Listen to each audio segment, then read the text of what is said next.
अब आप इसी से समझ लीजिए ना कि जो आप लोग जानते हैं कि रामचंद्र यादव मुझे पहचानता ही नहीं पहचानता। अगर वो पहचानने से मना कर रहा है यानी अभी वो प्रदेश सरकार के कोप से डर रहा है। वो डर रहा है, वो डरे, आरोप तो नहीं डरने वाला। मैं कह रहा हूं शैलजा जी से वो मेरे ऊपर मानहानि का दावा करें, मैं हाई कोर्ट में इन बातों को रखूंगा और अगर मैं गलत होऊंगा तो मैं 2 साल की जेल मैं भुगतने को तैयार हूं, मुझे कोई दिक्कत नहीं। की पुष्टि आप कर रहे हैं? अरे सामने मेरी बात हुई है, कंफर्म का है, मैं फ्रॉड करने नहीं बैठा हुआ हूं, जो सच्चाई उसको सामने लाने के लिए बैठा हुआ हूं। अगर आप लोग सच्चाई को आगे बढ़ाएंगे दिल्ली तक ये बात पहुंचेगी। इतनी तो होगा कि शैलजा मेरे ऊपर एक मानहानि का दावा करेंगी, करे ना, मैं मानहानि के दावे के साथ वहां पहुंचूंगा और कहूंगा इस आवाज को चेक कर लिया जाए। इस आवाज में अगर कोई गड़बड़ है, मैं दूसरे आदमी की आवाज को रामचंद्र की आवाज बता रहा हूं तो मुझे जेल में भेज दिया जाए। भारतेंदु कौशिक बुलंद छत्तीसगढ़ से आज हम आए हैं बिलासपुर विधानसभा क्षेत्र में। आज मिलते हैं सीपत विधानसभा क्षेत्र के पूर्व विधायक और अभी कांग्रेस से जो कि पूर्व विधायक थे सीपत विधानसभा क्षेत्र से और अभी वर्तमान में बिलासपुर विधानसभा से विधायक के निर्दलीय प्रत्याशी मिस्टर अरुण तिवारी जी से आज हम बात करते हैं। तो सर आप जो कल वीडियो रिकॉर्डिंग मतलब वायरल हुआ है उसके बारे में आपका क्या कहना है?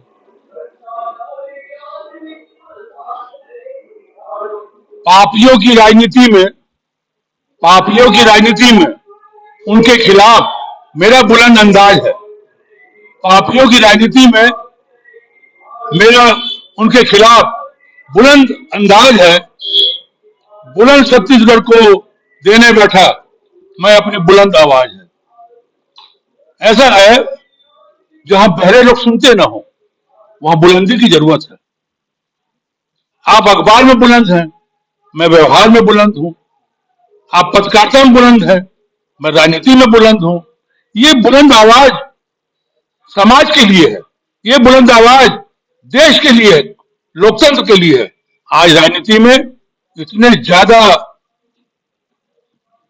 पाप कहिए, मैल कहिए, अपराध कहिए, गुमराह लोगों का समावेश कहिए, सौदेबाजी हो गई राजनीति।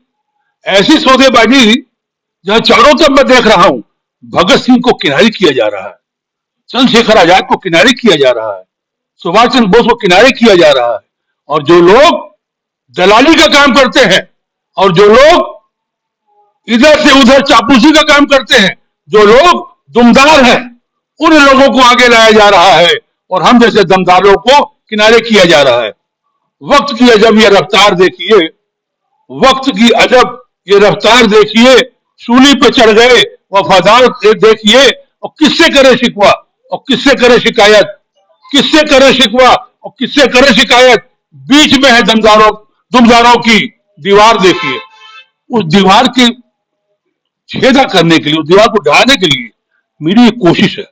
अच्छा हुआ उस कोशिश में एक दिन मेरा छोटा भाई रामचंद्र यादव ने अपना दुख, अपना दर्द, कांग्रेस का दर्द, समर्पित कांग्रेस कार्यकर्ताओं का दर्द मेरे से शेयर किया। ये उसकी तकलीफ थी और उसकी नहीं है, ये हर उस कांग्रेस कार्यकर्ता की तकलीफ है जो 4 साल तक जमीन में है और जो आसमान में उड़ रहे हैं वो टिकट पा रहे हैं, जो दलाली कर रहे हैं वो टिकट पा रहे हैं, जो पसीना बहा रहे हैं वो बाहर जा रहे हैं। इसी तरीके से दमदारों को बाहर कर करके भूपेश बघेल और शैलजा जैसे लोग राहुल गांधी को कमजोर कर रहे हैं। राहुल गांधी समझ नहीं पा रहे हैं। मुख्यमंत्री रहे, वो अपने लोकसभा और अपने भाई के विधानसभा राघवगढ़ में जगह जगह भाषण चढ़ाते रहे। 10 साल से मेरा भाषण प्रदेश कांग्रेस कमेटी ने नहीं कराया। मेरा नाम अरे विधानसभा की सूची में न रहे, कोई अफसोस नहीं, कोई शिकायत नहीं, कम से कम भाषण देने वालों की सूची में तो होता। जब तुमने मेरा नाम भाषण देने वाली सूची में नहीं रखा तो मैं मीडिया के सामने भाषण देने लग गया, मैं पब्लिक के सामने भाषण देने लग गया। यूं ही कोई व्यक्ति किसी खिलाफ नहीं जाता, कोई कारण होता है। वो कारण यही है कि मेरे को मरा मान लिया गया। जब मेरे को प्रदेश कांग्रेस ने मरा मान लिया, भूपेश बघेल ने मरा मान लिया, शैलजा ने मरा हुआ मान लिया, तो मैंने कहा नहीं, अरुण तिवारी जिंदा था, अरुण तिवारी जिंदा है और अरुण तिवारी जिंदा रहेगा। बस इतना ही है कि मैं ये 10 साल तक क्यों उन लोग के साथ रहा, इस बात के लिए अरुण तिवारी शर्मिंदा है। तो आपका जैसे आज बता रहे हैं कि सुबह सुबह टीएस सिंहदेव जी का फोन आया, तो उनसे क्या बातचीत हुई, बता। उन्होंने यही कहा कि तिवारी जी मीडिया में नहीं जाना था। मैंने कहा कहां जाता? प्रदेश कांग्रेस के नेताओं के पास गया, उनके पास टाइम नहीं सुनने का। शैलजा जी के पास गया, उनसे भेंट नहीं हो पा रही है। दिल्ली जाता हूं तो भेंट नहीं होती है। जब शैलजा बिलासपुर आई और सिम्स में अगस्त के महीने में कार्यकर्ता सम्मेलन हुआ, कार्यकर्ता सम्मेलन में राजेश तिवारी से बुलवाया गया, जो भूपेश बघेल के राजनीतिक सलाहकार। 2 लाख रुपए महीना पेमेंट, कार, बंगला, मंत्रिमंडल में कैबिनेट का दर्जा, उनसे भाषण कराया गया। वो बताएंगे कार्यकर्ताओं का दर्द। विजय वर्मा 2 लाख रुपए, उनको भी राजनीतिक सलाहकार, कार, बंगला, उनसे बुलवाया गया। वो बताएंगे कार्यकर्ताओं का दर्द। अरे जाके पांव न फटे बीमाई, सोखा जाने पीर पर आई। भूपेश बघेल के अगल बगल घूमने वाले लोग गांव को दुख दर्द को भूल चुके हैं।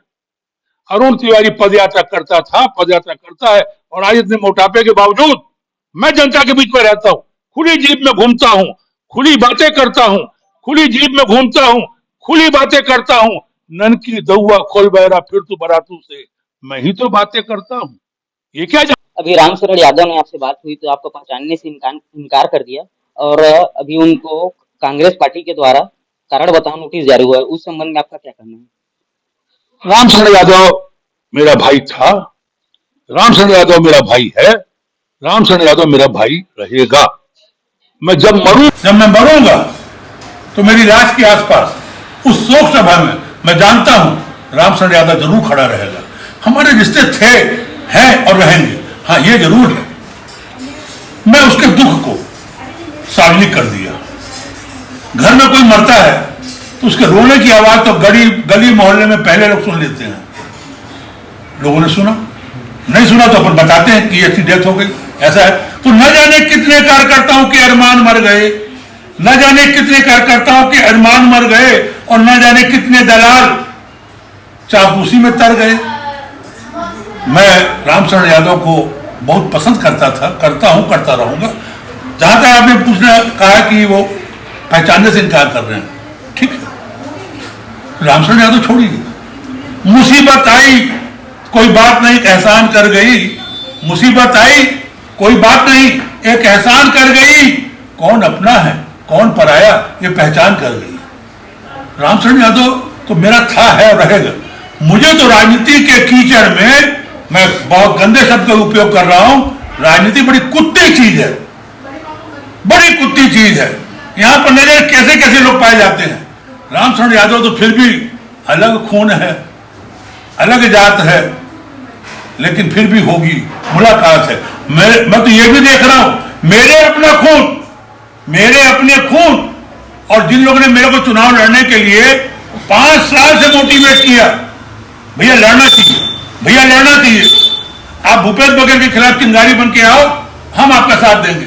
मैं जब फॉर्म भर दिया तो वो सब लोग सेट हो गए।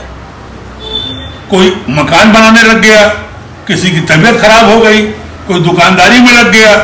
तो क्या हुआ, वो दुकानदारी करे, मैं मर्दानगी का परिचय दे रहा हूं। शेर को किसी की जरूरत नहीं होती, शेर को किसी की जरूरत नहीं होती। सामने आता है शिकार तो मुरव्वत नहीं होती। और खोलते हैं राहुल गांधी मोहब्बत की दुकान, और खोलते हैं राहुल गांधी मोहब्बत की दुकान, बगैर पैसे के वहां पर तिजारत नहीं होती। मैं राहुल गांधी को भी आपके बुलंद आवाज के माध्यम से ये मैसेज देना चाहता हूं, ये मोहब्बत की दुकान खोलना बंद कर दीजिए। राहुल गांधी को मालूम ही नहीं है ये बात कि दुकान में सिर्फ दुकानदारी होती है, खरीदी बिक्री होती है, बांटा नहीं जाता। अगर बांटा जाएगा तो दुकान ही खाली हो जाएगी, धंधा चौपट हो जाएगा। लेकिन मोहब्बत बांटी जाती है। इसलिए मोहब्बत की खेती करिए, दुकान नहीं। दुकान खोल के तो नरेंद्र मोदी बैठे हुए हैं, दुकान खोल के नरेंद्र मोदी बैठे हुए हैं। जहां अडानी जैसे व्यापारी साथ में है, अंबानी जैसे व्यापारी साथ में है, चौकसे जैसे, नीरव मोदी जैसे, ये तमाम दुकानदार लोग नरेंद्र मोदी दुकानदार के साथ हैं। राहुल जी पैदल चल के मेहनत कर रहे हो, मोहब्बत दिखा रहे हो, उसको दुकान में मत बदलो। ऐसा दुकान कहने से मोहब्बत की कीमत कम हो गई, मोहब्बत बदनाम हो गई। क्यों? क्योंकि मोहब्बत आपकी नजर में दुकान हो गई। मैं पुनः कहूंगा, राहुल गांधी जी संभलिए, और खासकर शैलजा जैसे लोगों से संभलिए। ये गुलाम नबी आजाद की पीढ़ी के लोग हैं, ये भुवनेश्वर कालिता जैसे लोग हैं। भुवनेश्वर कालिता जो स्क्रीनिंग कमेटी का अध्यक्ष था पिछले चुनाव में, और चुनाव के बाद बीजेपी में चला गया। अरुण कंवर एआईसीसी का सेक्रेटरी, वो यहाँ का मेंबर था, चुनाव के बाद बीजेपी में चला गया। अरे न जाने कब राहुल जी आप समझोगे कौन गद्दार है और कौन वफादार है, और तुम घिरे हुए गद्दारों से इसलिए परेशान, हम जैसे वफादार हैं। धन्यवाद। ठीक रहा? भारतेंदु कौशिक तुम लोग आधा लेकर आए थे के साथ तो बने रहिए ऐसे खबरों के लिए हमारे साथ बुलंद छत्तीसगढ़ में। कल ले